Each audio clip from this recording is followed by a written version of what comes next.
మిత్రులకు శుభోదయం. నేను మీ శ్రేభిలాషి JS Bahuja. JSB with you YouTube ఛానల్లోకి స్వాగతం. ఇప్పుడు మనం చిత్తూరు జిల్లా పుల్చల మండలం కల్లూరు పరిసర ప్రాంతాల్లోని ఒక మామిడి తోటలో ఉన్నాం. ఉమ్మడి చిత్తూరు జిల్లా పరిధిలోని 2026 సంవత్సరం మామిడి దిగుబడులు అనే కార్యక్రమంలోకి స్వాగతం. ఇప్పుడు ఉన్నాం. ఈ తోట దాదాపు రైతు గత 10 సంవత్సరాల పైబడి క్రితం నాటిన చెట్లు వాటి పెంపకం చేపట్టడంతో మామిడి దిగుబడులు గత ఏడాదితో పోల్చుకుంటే ఈ ఏడాది ఈ మామిడి తోటలో దాదాపు 60% పైబడి తగ్గాయని చెప్పచ్చు. ఇప్పుడు మనం ఈ తోటలో చూస్తున్న తోతాపురి రకం కేజీకి 3-4 తూగే కాయలు, అంటే 200 పైబడి బరువు ఉండే కాయలు కూడా దర్శనమిస్తున్న దృశ్యాలు గమనించవచ్చు. అంటే ఇవన్నీ పచ్చగా ఉండే తోతాపురి రకం కాబట్టి గుజ్జు పరిశ్రమలకు తరలించే అవకాశం ఉందని రైతులు పేర్కొంటున్నారు.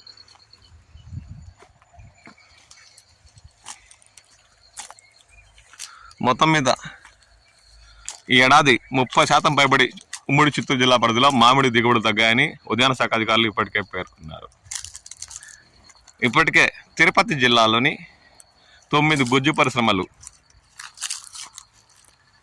గురువారం నుండి తమ కార్యకలాపాలు కొనసాగిస్తున్నాయని కలెక్టర్ వెంకటేశ్వర్ పేర్కొన్నారు.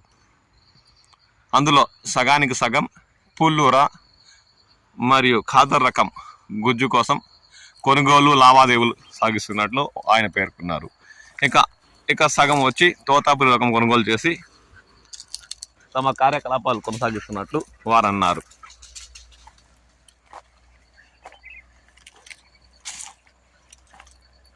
ఇవన్నీ ఎందుకు చెప్తున్నానంటే ఇప్పటికే మంత్రితో చర్చలు జరిపిన చిత్తూరు జిల్లా కలెక్టర్ ఉమ్మడి చిత్తూరు జిల్లా పరిధిలో తోతాపురి రకానికి కిలోకి దాదాపు 7 రూపాయల వరకు చెల్లిస్తున్నారని తెలిపారు. విజయాపురం మండలం పరిసర ప్రాంతాల్లోని గుజ్జు పరిశ్రమల్లో రైతులకు 6 రూపాయల పైబడి గుజ్జు పరిశ్రమలు ఇవ్వట్లేదని అక్కడ మామిడి పంట పండిస్తున్న రైతులు ఆవేదన వ్యక్తం చేస్తున్నారు. అధికారులకు తెలియజేసిన గుజ్జు పరిశ్రమలు 6 రూపాయల పైబడి కొనుగోలు చేయము అని కరాఖండిగా చెప్తున్నారని వారు వాపోతున్నారు. దీనిపై ఉద్యాన శాఖ అధికారులు స్పందించి వారికి న్యాయం చేయాలని కోరుకుందాం. తిరుపతి జిల్లా రైల్వే కోర్టు పరిసర ప్రాంతాల్లో ఉన్న గుజ్జు పరిశ్రమ కూడా కరాఖండిగా చెప్తుందని 6 రూపాయల పైబడి కొనుగోలు చేయమని చెప్పినట్లు, అది 1-2 రోజులు సిట్టింగ్ వేస్తే తప్ప దిగుమతి చేసుకోవట్లేదని రైతులు వాపోతున్నారు. అందుకే చిత్తూరు జిల్లా పుల్చల మండల పరిసర ప్రాంతాల్లోని కొందరు రైతులు ఇప్పటికే తమ తోతాపురి రకాన్ని కోతలు వేగంగా మొదలుపెట్టి కల్లూరు పరిసర ప్రాంతాల్లో ఉన్న గుజ్జు పరిశ్రమలకి తరలిచేస్తున్నారు. అవి లారీలకు లోడ్ చేసి వారు కాంటాక్ట్ పెట్టుకున్న గుజ్జు పరిశ్రమలకి ర్యాంపులు మరియు మండీ నిర్వాహకులు చేరుస్తున్నారు.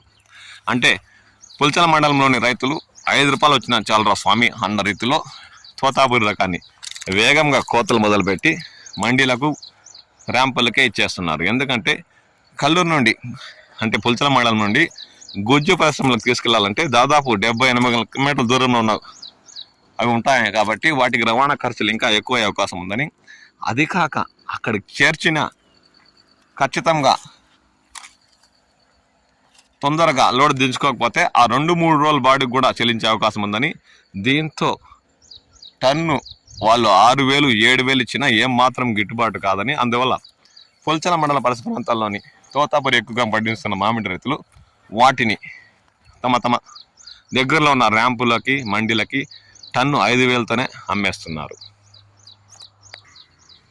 అధికారులు కూడా ఏమంటున్నారంటే మామిడి కోతలు దశల వారీగా చేపట్టి మంచి పక్వానికి వచ్చిన కాయలు మాత్రమే కోతలు కోసి మీ దగ్గరలో ఉన్న గుజ్జు పరిశ్రమను తరలిస్తే గుజ్జు శాతాన్ని బట్టి ధరలు 7 రూపాయలు పైబడి కూడా గుజ్జు పరిశ్రమలు చెల్లించే అవకాశం ఉందని ఇప్పటికే ఉద్యానవన శాఖ అధికారులు రైతులకు వాళ్ళు సూచనలు చేస్తున్నారు. ఏ మాత్రం ఆందోళన చెందాల్సిన అవసరం లేదని, ఆత్రం కూడా పడాల్సిన అవసరం లేదని, ప్రతి ఒక్క కాయ కొనుగోలు చేస్తారని ఇప్పటికే 2 జిల్లాల కలెక్టర్లు కూడా రైతులకు పలు సూచనలు చేశారు. రైతుల్లో ఆందోళన ఏముందంటే ఇక రాను ఇక తోతాపురి అవసరం లేదు, గుజ్జు ఎక్కువ ఉందని చెప్పి ఏడ మధ్యలో కాయలు కొనుగోలు చేయకుండా నిలిపేస్తారన్న భయంతో ఏ ధరైనా పర్వాలేదు, తోటలో ఉన్న కాయ కోతలు వేగంగా మొదలుపెట్టి చేస్తే చాలరా స్వామి అన్న రీతిలో ఉన్నారు తోతాపురి ఎక్కువగా పండిస్తున్న మామిడి రైతులు. ఎందుకంటే దాదాపు ఇప్పటికే 3-4 సార్లు మందులు పిచికారీ చేసిన డబ్బులు కూడా రావు. అయినా ఇలాగే వదిలేస్తే ఇంకా ఆర్థికంగా వచ్చే ఆ 4 రూపాయలు కూడా రాకుండా పోతాయన్న భయం వారిలో ఉంది. అందువల్ల రైతులు వేగంగా కోతలు మొదలుపెట్టి అందిన కాడికి వచ్చిన కాడికి వస్తే చాలన్న రీతిలో వారికి దగ్గరలో ఉన్న మండీలకు ర్యాంపులకు తరలిస్తున్నట్లు వారు పేర్కొన్నారు. ఇక ఇతరత టేబుల్ రకాలు పర్వాలేదు అన్నట్టు ఒకే చోట సిద్ధంగా ఏ టేబుల్ రకమైన టన్ను 20,000 పైబడి, అంటే కొన్ని నాణ్యత బట్టి, ఇంకా నాణ్యత తగ్గిన బంగినపల్లి ఇలాంటివి అయితే 15,000 నుండి కూడా కొనుగోలు చేస్తూ అత్యధిక ధర టన్ను 30,000 వరకు కూడా తీసుకుంటున్నట్లు రైతులు పేర్కొంటున్నారు. ఇక తోతాపురి రకానికి ధరలు పెరుగుతాయా అంటే ఇప్పటికే ఈ సీజన్లో 4-5 సార్లు మందులు పిచికారీ చేసిన డబ్బులు మరియు దుక్కులు దున్ని ఎరువులు చెల్లిన డబ్బులు కూడా రావాలంటే దాదాపు 100% రాష్ట్ర ప్రభుత్వం ప్రత్యేక చొరవ చూపి గత ఏడాది అయితే టన్నుపై 4,000 సబ్సిడీ రాయితీలు ఇచ్చిన రాష్ట్ర ప్రభుత్వం మళ్ళీ అదే రీతిలో ఏదైనా రాయితీలన్నా ఇవ్వాలి, లేదంటే గుజ్జు పరిశ్రమలతో ఖరాఖండిగా మాట్లాడి టన్ను 10,000 పైబడి కొనుగోలు చేస్తే తప్ప ఈ ఏడాది మందుల పిచికారీ మరియు రైతులు దుక్కులు దున్నడం, ఎరువులు వేయడం, వీటి ఖర్చులు కూడా, సాగు ఖర్చులు కూడా రావని మామిడి అధికంగా పండిస్తున్న రైతులు ఆవేదన వ్యక్తం చేస్తున్నారు. దీనిపై ఉద్యాన శాఖ అధికారులు ప్రత్యేక స్పందించాలని వారు కోరుతున్నారు. అంతేకాక ఇప్పుడు 7,000 ఇస్తున్నారు అని చెప్తున్న అధికారులు గుజ్జు పరిశ్రమలో 6,000తోనే బిల్లులు కట్టి రైతుల చేతులు పెడుతున్నా ఎందుకు స్పందించట్లేదని వారు అడుగుతున్నారు.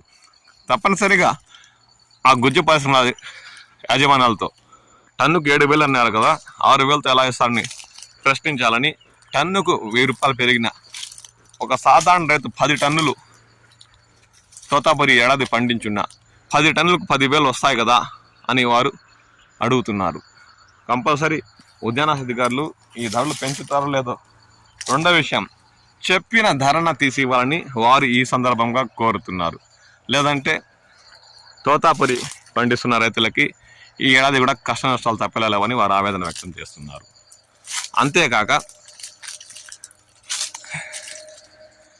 తోతాపురి దాదాపు ఉమ్మడి చిత్తూరు జిల్లా పరిధిలో మామిడి పంటల్లోనే 70% మేరకు దిగుబడులు వస్తున్న విషయం తెలిసిందే. రైతులు కాస్త ముందు చూపు ఆలోచన ధోరణితో తోతాపురి రకానికి అంటూ చూడండి, బేనేష రకం కాయలు చూస్తున్నాం. వీళ్ళంత వరకు ఒక 15-20% అన్న ఈ ఏడాది బెంగళూరు రకం ఆ కొమ్మలను కత్తిరించి అంట్లు కట్టుకుంటే ఇక రాబోయే రోజుల్లోన్నా ఇలాంటి సమస్యలు ఉండవు అని చెప్పచ్చు. ఎందుకంటే సగానికి సగం తోతాపురి సగం పండించి మిగతా టేబుల్ రకాలైన సగం పండించగలిగితే డిమాండ్ ఉండదు, డిమాండ్ వస్తుంది తోతాపురికి. అప్పుడు ఇలా గుజ్జు పరిశ్రమలు, ర్యాంపులకి, మండీలకి రైతులు పరిగెత్తే పని ఉండదు. వ్యాపారులు పరిగెత్తుకుంటూ వస్తారు. మన దగ్గర సరుకు క్వాలిటీ ఉండి మంచి రకాలు ఉంటే తప్పకుండా వస్తారు.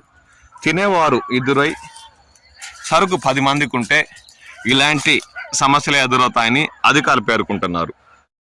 వారి మాటలకు చెక్ పెట్టేలా ప్రతి ఒక్క రైతు ముందు చూపుతో ఆలోచించి వీలైనంత వరకు 10% ఈ ఏడాది వారిలో మార్పు వచ్చేలా తోతాపురి కొమ్మలను కత్తిరించి వీలైనంత వరకు టేబుల్ రకాలు, మనకు అనువుగా ఉండే టేబుల్ రకాలు, బంగినపల్లి కానీ, హిమాయత్ కానీ, మల్గూబా కానీ, వేరే ఇతరత ఏదైనా సరే, మల్లిక కానీ, మనకు అనువుగా ఉండే టేబుల్ రకాలు 10% అన్న ఈ బెంగళూరు రకం చెట్ల కొమ్మలను కత్తిరించి అంట్లు గట్టుకుంటారని ఆశిద్దాం. ఇక మీ ప్రాంతాల్లో తోతాపురి రకం ధరలు ఏ విధంగా ఉన్నాయి, గుజ్జు పరిశ్రమలు మీకు ఏ ధరను చెల్లిస్తున్నాయి అన్న అంశంపై కామెంట్ సెక్షన్లో కామెంట్ చేయండి. మీ విలువైన అభిప్రాయాలు పంచుకోండి. నేను మీ శ్రేయభిలాషి జేఎస్ పావాజాన్.